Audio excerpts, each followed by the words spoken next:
एक गुरुजी और एक शिष्य एक जंगल के रास्ते से अपने गांव जा रहे थे। तभी जंगल में चलते चलते काफी अंधेरा हो जाता है। तो शिष्य ने कहा, गुरुजी, अब काफी रात हो चुकी है। अगर आपकी आज्ञा हो तो यहीं पास के गांव में आज रात रुक जाएं। तो गुरुजी ने सिर हिलाया और दोनों लोग उस गांव की तरफ चल दिए। जैसे ही वो लोग गांव में पहुंचे तो उन्हें एक छोटी सी झोपड़ी दिखाई दी। अब शिष्य ने उस झोपड़ी का दरवाज़ा खटखटाया। जैसे ही दरवाज़ा खटखटाया तो उस झोपड़ी से एक गरीब आदमी बाहर निकल कर आया। गुरुजी ने कहा, हम लोग अपने गांव जा रहे थे तो रास्ते में काफ़ी अंधेरा हो गया था। इस वजह से मैंने सोचा कि आज रात आपके यहाँ रुक जाएं। तो गरीब आदमी बोला, क्यों नहीं, आप मेरे यहाँ रुक सकते हैं। इतनी बात कहकर वो लोग झोपड़ी के अंदर जाते हैं। जैसे ही वो लोग अंदर जाते हैं, गुरुजी ने देखा कि झोपड़ी की हालत काफ़ी दयनीय हालत है और वो लोग काफ़ी गरीबी हालत में जी रहे हैं। तो गुरुजी ने उस आदमी से कहा कि हे सज्जन, आप काम क्या करते हैं?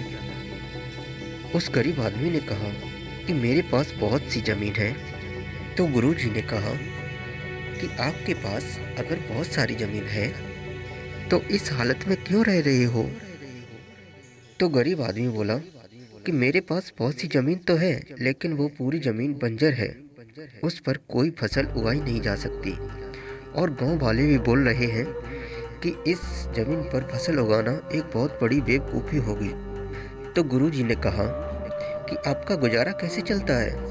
उस गरीब आदमी ने उत्तर दिया कि गुरुजी, मेरे पास एक भैंस है, उस भैंस से मेरे पूरे घर का गुजारा चलता है। इतनी बात कहकर सभी लोग सो जाते हैं। जब सब लोग सो रहे होते हैं तो गुरुजी ने अपने शिष्य को उठाया और झोपड़ी से बाहर निकल आते हैं और उनकी भैंस को ले जाते हैं। शिष्य ने कहा, गुरुजी, आप ये बहुत गलत काम कर रहे हैं। इस पर उनके गुरुजी ने कोई उत्तर नहीं दिया। इस बात को गुजरे कई 10 साल हो गए थे। अब वह शिष्य काफ़ी बड़ा गुरु बन चुका था। काफ़ी बड़ा गुरु बनने के बाद उस शिष्य को उस गरीब आदमी की याद आती है और वह उस गरीब आदमी से मिलने उसके गांव आता है और उसने देखा कि जहाँ पर एक छोटी सी झोपड़ी रखी हुई थी, वहाँ पर एक आलीशान महल बना हुआ है और जो ज़मीन बंजर थी उस पर बहुत अच्छी फसल खड़ी थी। और उस महल से उसका मालिक बाहर आता है। शिष्य उस आदमी को पहचान लेता है कि वह वही गरीब आदमी है जो आज से 10 साल पहले था। उस शिष्य ने उस गरीब आदमी से पूछा कि हे सज्जन, आपके सफलता का राज क्या है? आपने मुझे पहचाना? आज से 10 साल पहले मैं आपके यहाँ एक रात के लिए रुका था। तो उस गरीब आदमी ने उत्तर दिया, हाँ, पहचान लिया। तो उस गरीब आदमी ने बोला, अगर आप लोग उस टाइम मेरी भैंस न ले जाते तो आज मैं इतना सफल आदमी न बनता। तो शिष्य के आंखों में आंसू आ गए अपने गुरुजी के लिए, क्योंकि उनके गुरुजी ने कहा था कि इनकी भैंस को ले जाते हैं।